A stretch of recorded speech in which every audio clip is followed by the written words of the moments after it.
Excel में एक salary sheet बनाना, वो भी नए अंदाज में, जिससे कि हम लोग इसमें बनाएंगे इफ कंडीशन के साथ में बनाएंगे।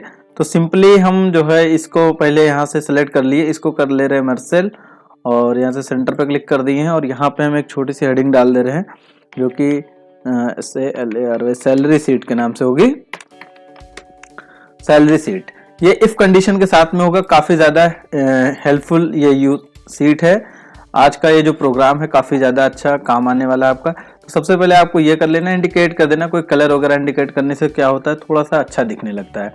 अब आपको सबसे पहले क्या करना है, एक नेम वाला कॉलम बना देना है। यहाँ पे आपको टाइप करना है नेम। जैसे आप नेम टाइप करेंगे और फटाफट नेम भी हम फटाफट लिख दे रहे हैं। जैसे मान लीजिए हमने पहला नाम लिख दिया राहुल, जो कि इजी नाम है, मोनू, और दूसरा नाम सोनू कर दे रहे हैं और कैफ कर दे रहे हैं। इस तरीके से आप फटाफट जो है कुछ नाम लिख लेंगे। इमरान, DINES, दिनेश। तो फिलहाल हम रो नंबर 10 तक ही रखते हैं, ज्यादा फिलहाल नहीं रखते हैं, ठीक है। और उसके बाद इम्प्लाई कोड आपको डालना होगा, EMPLOY इम्प्लाई कोड या फिर इम्प्लाई ID। तो आप अपने हिसाब से इसको भी मैनेज कर सकते हैं, जो भी आपको ठीक लगे, बेहतर लगे वो आप सेलेक्ट कर लें। क्लियर। तो हमने इम्प्लाई कोड कर दिया।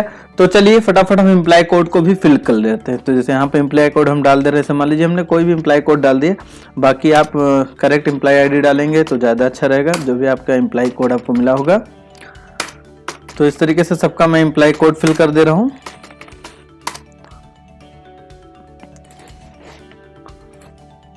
तो ये हमारा इम्प्लाई कोड कंप्लीट हो गया है। एक एक्स्ट्रा मैंने कर दिया, तो मैं ज़्यादा लंबा है इसको नहीं बनाना चाह रहा था, लेकिन फिर भी मेरी कोशिश है कि मैं इसको बेहतर से बेहतर आप लोग को इम्प्लाई कोड के बारे में सिखा सकूं। और एक नाम मैं यहाँ पे और डाल दे रहा हूँ, रमेश। और एक नाम लास्ट में मैं और ऐड कर दे रहा हूँ, जैसे विनय लिख दिया। और इनका भी इम्प्लाई कोड यहाँ पे कुछ इशू कर देना। कम से कम 10 स्टूडेंट का आप लोग बनाइए, जब भी प्रैक्टिस करना हो या कुछ सीखना हो तो 10 बना लीजिए कम से कम, तो अच्छा लगता है। शॉर्टकट में यहाँ पे एड्रेस हम डाल देते हैं, इम्प्लाई का एड्रेस भी ज़रूरी है। जैसे मैं इनका डाल दे रहा हूँ, DLH दिल्ली। और इनको मैं सिंपली यहाँ से कर ले रहा हूँ कॉपी और इसको फटाफट पेस्ट कर दे रहा हूँ ताकि आप आसानी से भर लें। तो कुछ लोग का मैंने डाल दिया U.P UP, और इसको भी हम कॉपी करके, मान लीजिए ये सब जितने भी एम्प्लॉई हैं वो सब दिल्ली और UP के हैं। क्लियर। तो इस तरीके से आप जो है एड्रेस डालेंगे। एड्रेस डालने के बाद में आपको डालना है basic salary, BASIC, basic salary. आप जैसे मान लीजिए कि यहाँ पे बेसिक सैलरी कुछ ना कुछ तो बेसिक सैलरी सबकी होती है, तो हम यहाँ पे फटाफट सबकी सैलरी डाल दे रहे हैं। जैसे मान लीजिए इनकी सैलरी 25,000 रुपये डाल दे रहे हैं, इनकी 20,000 रुपये डाल दे रहे हैं, इनकी 15,000 रुपये डाल दे रहे हैं। इस तरीके से आप अपने मन से सैलरी जो भी आप रखना चाहें, किसी की सैलरी 18,500 है, किसी की 16,500 है, किसी की 19,800 सैलरी है और किसी की 22,000 रुपये सैलरी है। इस तरीके से आपने सैलरी को मेंशन करना है। सैलरी को मेंशन करने के बाद में जो आपको निकालना है वो आपको निकालना है TA निकालना होगा। नेक्स्ट कॉलम आपका DA होता है। DA का मतलब मैं अभी आपको बताऊंगा क्या क्या हेडिंग है, ये हम आपको पहले बता दे रहे हैं। PF निकालना होगा, उसके बाद नेट सैलरी, यहाँ पे आपको टाइप करना है नेट सैलरी, नेट सैलरी, इतना चीज आपको निकालना है। तो सबसे पहले क्या करेंगे, इस ऊपर वाले लाइन को सिलेक्ट करेंगे, हेडिंग जिसमें है, और इसको थोड़ा सा इंडिकेट कर लेंगे कोई डिफरेंट कलर से, ताकि ये थोड़ा सा हाईलाइटेड दिखे। और यहाँ से इसका मैटर कलर हम चाहें तो व्हाइट कर लें या फिर ब्लैक भी ज़्यादा ठीक दिखता है। थोड़ा सा साइज में इंक्रीजमेंट करें जिससे कि पता चले कि ये जो है आपका हेडिंग है। क्लियर। इस तरीके से हमने हेडिंग को इंडिकेट कर दिया पूरे तरीके से। अब इस सैलरी शीट को ही हम मैनेज कर लेते हैं उसी हिसाब से जितने में हमको ये चीज़ चाहिए। तो सैलरी शीट लिखा हुआ है, खैर ठीक है। अब देखिए कैसे निकालना होता है आपको। तो TA का पहले मैं मतलब आपको बता दूं, इसको मैं थोड़ा सा ऊपर कर दे रहा हूं। देखिए TA, तो यहाँ पे पहले आपको क्या करना है, इस 4 लाइन को, क्योंकि TA, DA, HRA, PF इन चारों के का मतलब मैं आपको यहाँ पे समझा दे रहा हूँ कि इन चारों का क्या मतलब होता है। सिलेक्शन करेंगे और यहाँ पे पहले आप आइए, यहाँ पे मर्ज अक्रॉस पे क्लिक करेंगे। देखिए अलग अलग लाइन अलग अलग तरीके की मर्सल हो गई, कलर कर देंगे, थोड़ा सा इंडिकेट हो गया ताकि आपको पता चले। तो देखिए सबसे पहले मैं यहाँ पे सबका मतलब लिख दे रहा हूँ। टीए का मतलब क्या होता है आपको जानना बहुत जरूरी है। Travelling allowance, travelling allowance.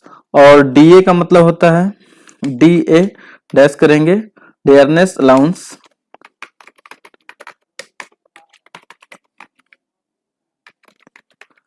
ये जो है टीए क्या होता है, जब भी आप कंपनी कहीं आपको भेजती है आने जाने का, तो जो आपको अतिरिक्त पैसा देती है, आपको सैलरी के अलावा टीए देती है, तो वो कंपनी डिसाइड करती है कितना आपको कहाँ पे आपको जाना है और कहाँ पे आपको कंपनी आपको भेज रही है। उसके अलावा कुछ भत्ते के रूप में जो पैसा मिलता है, अतिरिक्त पैसा जो आप काम अतिरिक्त एक्स्ट्रा काम करते हैं कंपनी का, उसके लिए डीए मिलता है लोगों को।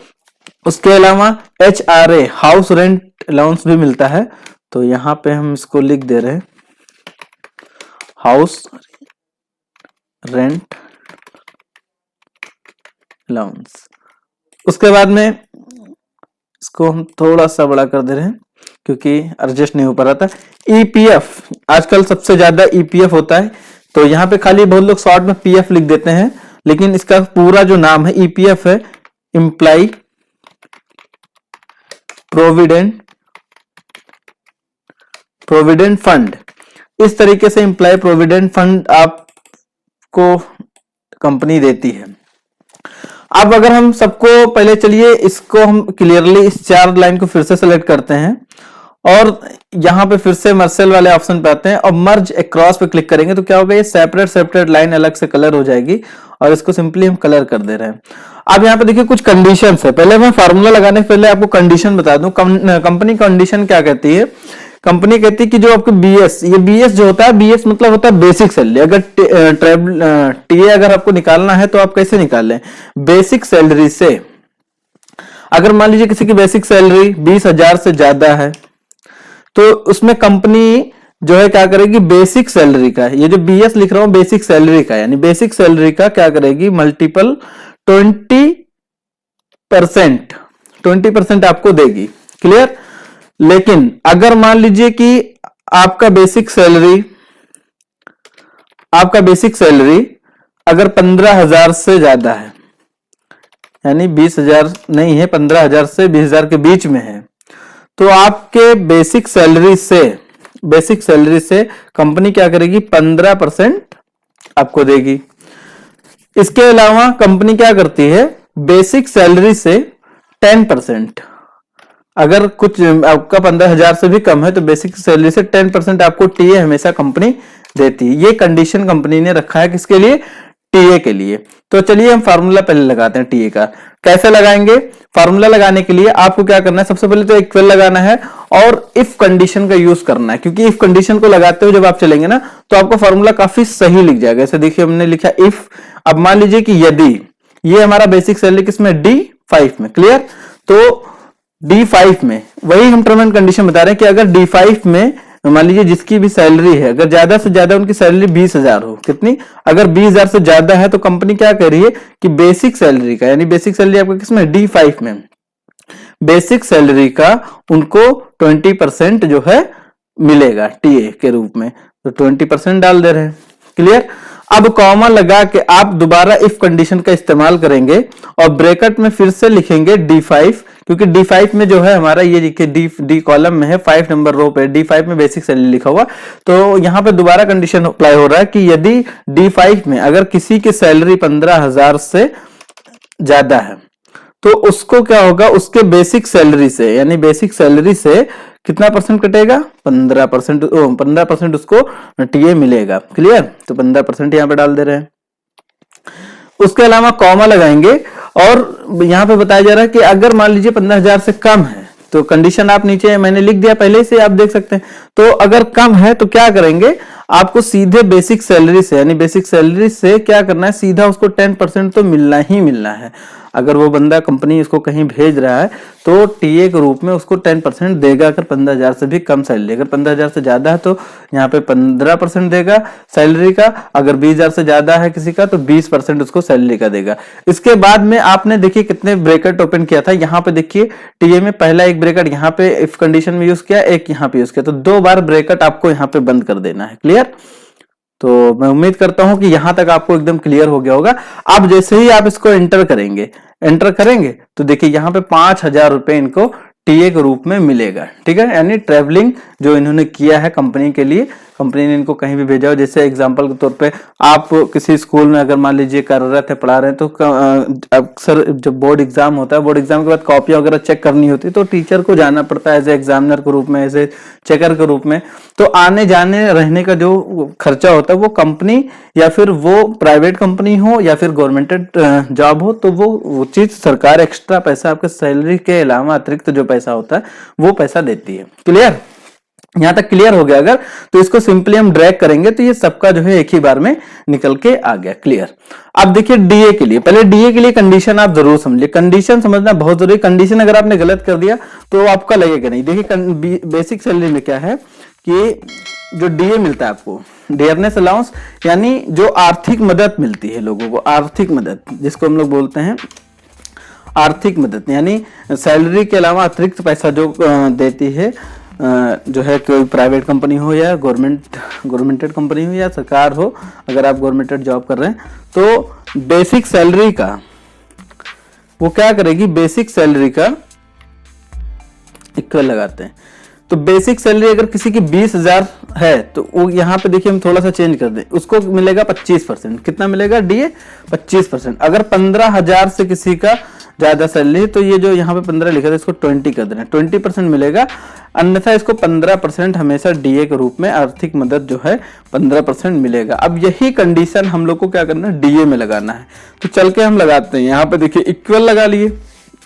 इक्वल लगाने के बाद बेसिक सैलरी हमारा किसमें लिखा है, पहले तो हम सबसे पहले इफ का कंडीशन जरूर लगाएंगे। इफ लिखे और यहाँ पे D5 लिख दिया, क्योंकि बेसिक सैलरी से अगर मान लीजिए किसी की सैलरी 20,000 से ज्यादा है तो उसमें क्या करना होगा, बेसिक सैलरी का, यानी बेसिक सैलरी किसमें D5 में इनका लिखा हो, बेसिक सैलरी से मल्टीपल करेंगे 25%, यानी 25% इसको निकालना है। क्लियर? तो 25%। इसके अलावा कॉमा लगाएंगे, फिर से दोबारा इफ कंडीशन लगाएंगे। इफ कंडीशन लगाने के बाद में आपको ब्रैकेट लगाना है।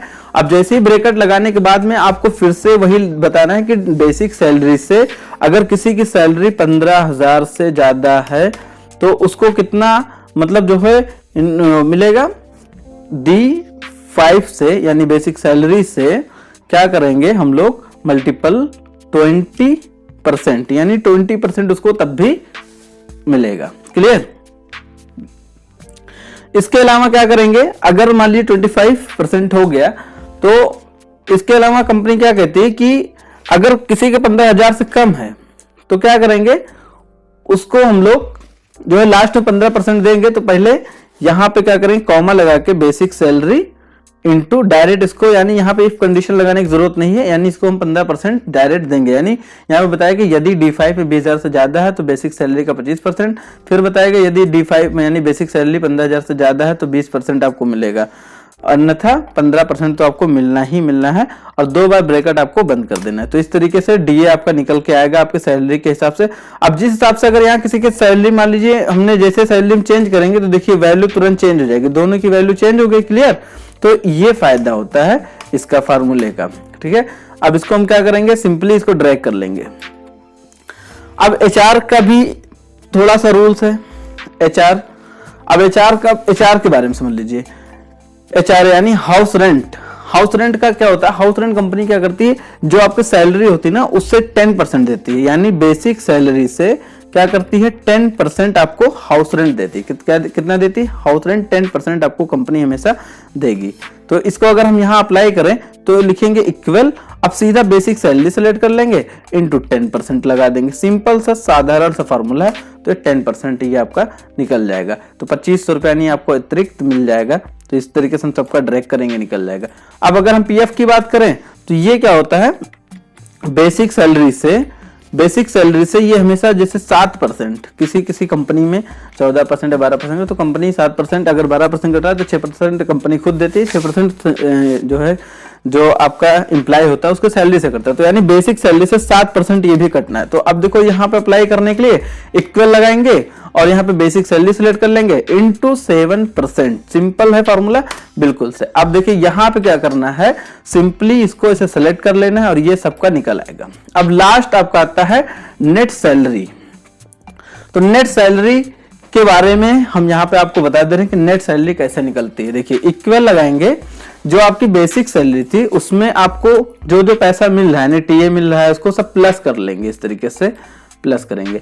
अब क्या करना है, प्लस करने के बाद में यहाँ पे आपको माइनस का साइन लगाना है, क्योंकि ये जो पीएफ वाला पैसा ये आपको मिलता नहीं, ये आपके सैलरी से कटता है, तो इसको आपको लास्ट वाले पीएफ को माइनस कर देना है। जैसे आप माइनस करेंगे, एंटर करेंगे, तो देखिए यहाँ पे आंसर जो है 37,000 रुपए टोटल आएगी, जबकि इनकी सैलरी कितनी थी 25,000 रुपए। तो टीए डीए जिस हिसाब से मिलता है उस हिसाब से ये यहाँ पे सबका निकल के आंसर आ जाएगा। अगर मान लीजिए यहाँ पे हमने इनकी सैलरी 15,000 कर दी, तो देखिए आप सबका आंसर ऑटोमेटिक टीए डीए सब कुछ चेंज हो रहा है। तो फार्मूले से यही फायदा है कि हम फार्मूला जैसे जैसे चेंज करते जाएंगे उस हिसाब से इसकी वैल्यू ऑटोमेटिकली चेंज होती जाएगी। और जिसके हिसाब से जितना फार्मूला होगा ना, यानी जो फार्मूले के लगा होगा उसमें जिसकी सैलरी होगी जितनी, उस सैलरी के हिसाब से फार्मूला क्या करेगा, ऑटोमेटिक उतना ही परसेंट डीए निकाल लेगा, उतना ही परसेंट टीए निकाल लेगा, उतना ही परसेंट एचआरए निकाल देगा, क्योंकि फार्मूले में हमने कंडीशन लगा रखा है, वो भी इफ कंडीशन लगा रखा है। तो इफ कंडीशन के बारे में आपको क्लियरली समझ में आ गया होगा। मुझे ऐसा विश्वास है कि आपको परफेक्टली ये सारी चीजें समझ में आ गई होंगी। अगर आपको किसी भी तरीके की कोई डाउट है तो आप मुझसे कमेंट सेक्शंस में पूछ सकते हो, ठीक है। तो इस तरीके का नेट ये जो सैलरी सीट है ये काफ़ी ज़्यादा अच्छा सैलरी सीट है, और भी इफ कंडीशन के साथ में आप बहुत आसानी से बना सकते हो। तो इसके बाद में आपको सिंपली क्या करना, सबको सेलेक्ट करके आप चाहे तो इसको प्रिंट आउट लेवल पे लेना चाहते हैं तो प्रिंट प्रीव्यू भी इसका देख सकते हैं। इस तरीके से यहाँ पे प्रिंट वाले ऑप्शन पे आएंगे, देखिए यहाँ पे प्रीव्यू दिखा